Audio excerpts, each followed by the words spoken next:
और अहिल्या में दोष जो और इंद्र संग भोग किया, और इंद्र में दोष जो चोरी से घुस आयो है।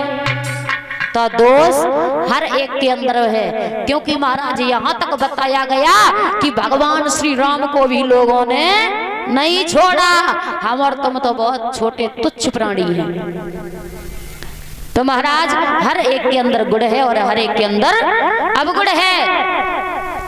तो बताया गया है, इधर गाय बोली महाराज परीक्षित, तुमको शायद पता नहीं है, सुनो।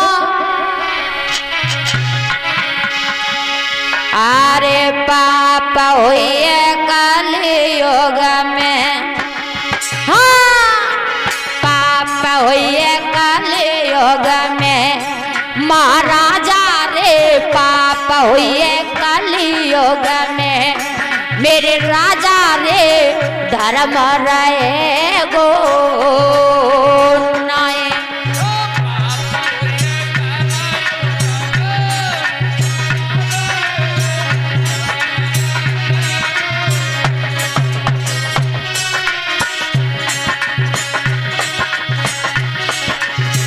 बताया पाप हुए कलयुग में, अरे पाप हुए कलयुग में महाराजा रे, पाप हुए कलयुग में मेरे राजा रे, धर्म बचे गो नाए।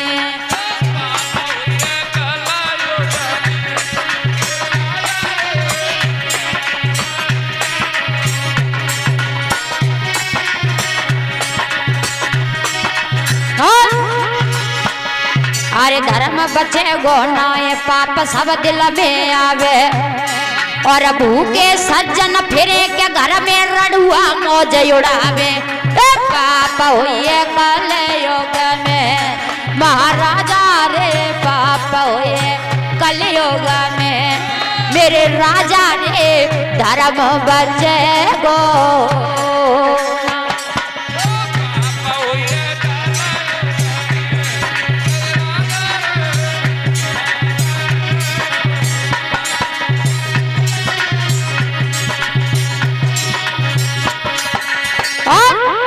बताया है महाराज, अरे अपनी पत्नी छोड़ना पत्नी को देखे, हाँ अपनी घर की स्त्री छोड़ करके पुरुष दूसरी स्त्री को देखता है, लेकिन अपने घर की पत्नी वह अच्छी नहीं लगत। हाँ अरे अपनी पत्नी छोड़ पुरुष नारी को देखे, और पर नारी पत छोड़ गया से पुरुष को देखने जावे। पाप हुए कलयुग में महाराजा रे, पाप हुए कलयुग में मेरे राजा रे, धर्म रहे गो नाए।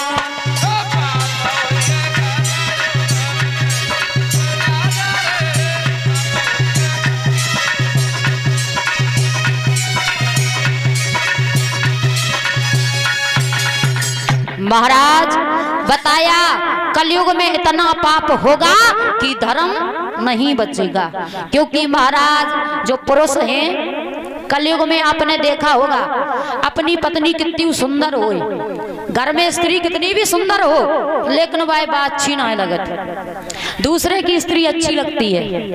और स्त्री भी अपने पति को छोड़ के दूसरे पति से बात कर रही है, तो ये नरक में जाएंगी।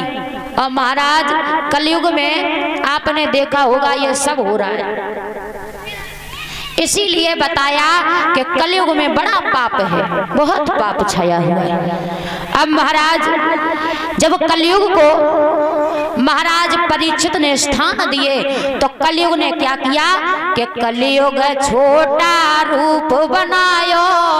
और महाराज जिस मुकुट को महाराज परीक्षित ने अपने सिर पे धारण किया था, उसी मुकुट में वो कलयुग समा गया। कैसे महाराज? बताया जाता है जब भीम ने जरासंध से युद्ध किया था, जब भीम ने जरासंध से युद्ध किया तो महाराज जरासंध का जो मुकुट था वो मुकुट भीम के यहाँ महल में रखा हुआ था, एक संदूक में बंद होकर के।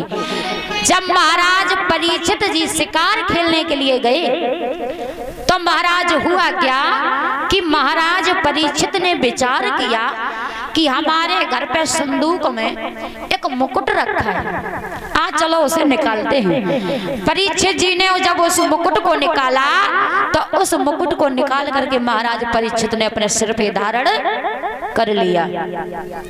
लेकिन महाराज वो मुकुट किसी और का था। अब दूसरे की चीज अगर अपने घर पे लेके आओगे तो उसमें क्या होता है, कलियुग का वास होता है। तो महाराज उसी मुकुट में वो कलियुग समा गया।